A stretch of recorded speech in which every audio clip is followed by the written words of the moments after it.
Welcome to social post. నేను Nihal. So ఈరోజు మన దగ్గర ఫినాన్షియల్ ప్లానర్ అనిల్ కుమార్ బచ్చు గారు ఉన్నారు. సార్తో మనం మాట్లాడదాం. Hello sir, welcome to social post. Thank you అండి. Thank you. సార్, ఇప్పుడు మనం చూసుకున్నట్లయితే 2047 కల్లా మన గవర్నమెంట్ ఏంటంటే ప్రతి ఒక్కరికి ఇన్సూరెన్స్ కావాలని చెప్పడం జరిగింది. అవును. సో ఇప్పుడు కొత్తగా వచ్చిన ఎగ్జిస్టింగ్ ఉన్న లిస్టెడ్ ఇన్సూరెన్స్ కంపెనీస్ వాళ్ళ పర్ఫార్మెన్స్ ఎలా ఉన్నాయి, అండ్ ఇప్పుడు ఎవరైతే ఇన్వెస్ట్మెంట్ చేయాలనుకుంటారో సో ఇప్పుడు దాన్ని చూడొచ్చు అని అంటారా? సో ఎస్పెషల్లీ ఏంటంటే ఇన్వెస్టర్స్ ఎవరైతే లాంగ్ టర్మ్‌కి చాలామంది ఏంటంటే ఇన్వెస్ట్ చేసి మర్చిపోవాలనుకుంటారు. అట్లాంటి వాళ్ళకి ఏందంటే కొన్ని సెక్టర్స్ చూసుకోవాలి. యెస్. అట్లాంటి సెక్టర్‌లో insurance is a very good sector. Reason మీరు ఒకటి చెప్పారు. 2047 వరకు అమృత్ కాల్ అని. ఆ టైం వరకి అందరికీ ఇన్స్యూరెన్స్ ఉండాలనేది ఇండియన్ గవర్నమెంట్ యొక్క మ్యాండేట్. దానికి తగ్గట్టు ప్రభుత్వం కూడా చాలా థింగ్స్ చేస్తుంది. 100% ఎఫ్‌డిఐ కూడా తీసుకొచ్చింది ఇన్స్యూరెన్స్ కంపెనీస్ గ్రో అవ్వడానికి. క్యాపిటల్ కావాలంటే వాళ్ళకి యాక్సెస్ ఉండొచ్చని. ఎందుకు రీజన్ ఫస్ట్ అసలు ఎందుకు ఇన్స్యూరెన్స్ ఎందుకు, సెక్టర్ ఎందుకు అనేది కొంచెం డిస్కస్ చేద్దాం. ఫస్ట్ థింగ్ ఏంటంటే స్ట్రక్చరల్ షిఫ్ట్ ఏమవుతుందంటే ఇన్సూరెన్స్ ఇంతకుముందు ఓన్లీ ట్యాక్స్ సేవింగ్ కోసం చేసేవాళ్ళు మనం చూస్తే. But considering last year tax exemption 12 లక్షల వరకు వెళ్ళాక insurance is not any more tax saving గురించి కాదు. అందరూ జనవరి, ఫిబ్రవరి, మార్చ్ జేఎఫ్ఎం అంటాం ఇన్సూరెన్స్ సెక్టర్లో. నేను ఒక యాజ్ ఇన్సూరెన్స్ అడ్వైజర్గా మేము ఎప్పుడు చూసేది జనవరి, ఫిబ్రవరి, మార్చ్లోనే నా సేల్స్ ఎక్కువగా అవుతాయి. ఎందుకంటే అందరూ ట్యాక్స్ సేవింగ్ కోసం వెళ్తారు.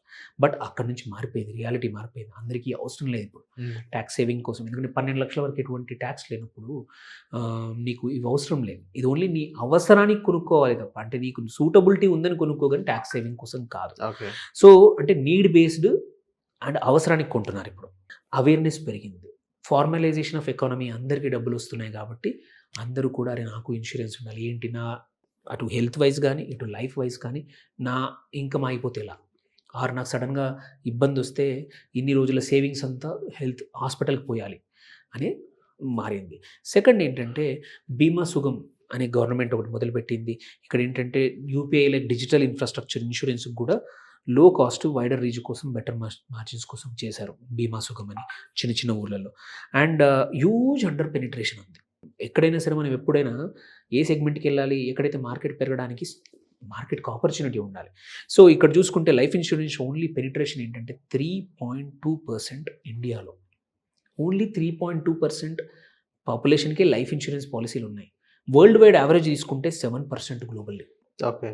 సో ఆల్రెడీ మనం will not beat world wide అనుకుందాం. వరల్డ్కి దగ్గరికి వెళ్ళినా కానీ ఇప్పుడున్న బిజినెస్ డబల్ అయినా కానీ మనం వరల్డ్ యావరేజ్ కన్నా తక్కువగా ఉన్నాం. అవును. సో ఇది నాట్ ఒక్క రోజులో జరిగేది, మల్టీ డీకేడ్ గ్రోత్ స్టోరీ అనమాట. సో ఎవరైనా ఇన్వెస్ట్ చేయాలంటే లాంగ్ టర్మ్లో కూడా మంచి సెక్టర్ ఇది.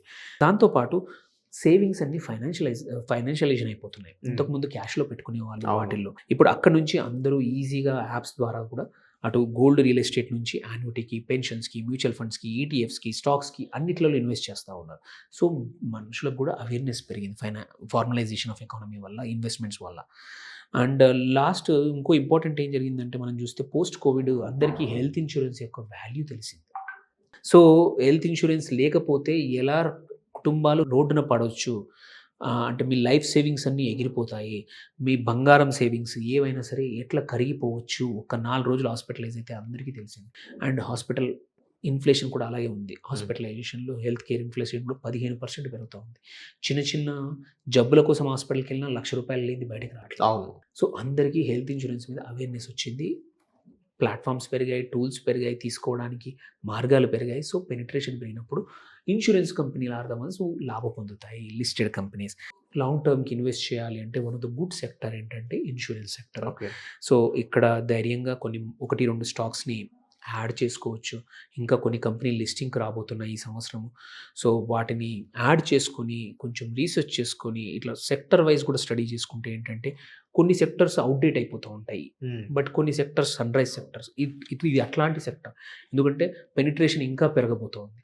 సో నీకు ఎక్కువగా నాలెడ్జ్ లేకపోతే ఇందులో 1-2 పేరున్న కంపెనీస్ను కూడా మీ పోర్ట్ఫోలియోలో యాడ్ చేసుకొని లాంగ్ టర్మ్కి మంచి లాభాలు పొందొచ్చు. బట్ ఇదంతా కూడా ఒక ఎడ్యుకేషన్ పర్పస్ కోసం ఈ సెక్టర్ని స్టడీ చేశాము. అంతే తప్ప ఎటువంటి స్పెసిఫిక్ నంబర్స్ ఇవ్వట్లేదు. ఇన్వెస్టర్ ఓన్గా సొంతంగా రీసెర్చ్ చేసుకొని వాళ్ళ ఫైనాన్షియల్ అడ్వైజర్ కానీ వాళ్ళ స్టాక్స్ అడ్వైజర్ కానీ మాట్లాడి మాత్రమే మీ ఓన్ ఇన్వెస్ట్మెంట్ డిసిషన్స్ తీసుకోవాలి. Okay. Okay. So thank you sir, మన సోషల్ పోస్ట్ వచ్చినందుకు.